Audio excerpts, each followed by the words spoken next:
Hello. Today I'm going to show you how to make an erase, an unpairing without nearly or without an iPhone is nearby at your Apple Watch Series 11.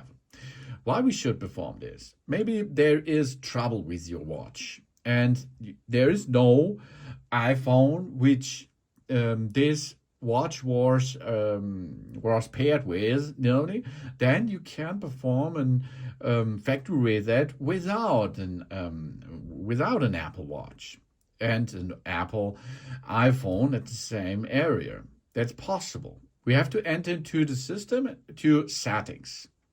If we are at settings, we see here the general settings, and we can go down to reset. Now we can see what's going on. We can erase all content and settings. It will not remove the activation lock, which prevents someone else from using their Apple Watch if it lost or stolen, okay?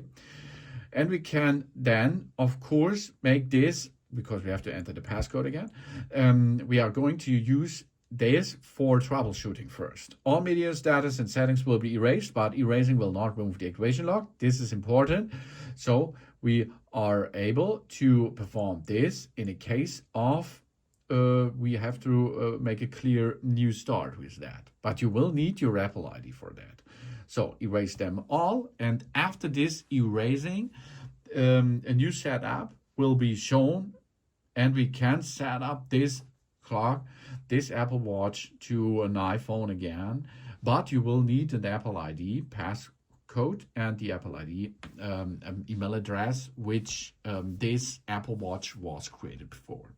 So you can erase your Apple Watch Series 11 without an iPhone. Thanks for watching. Please subscribe me, give a positive feedback, and hope to see you again on my channel. So soon.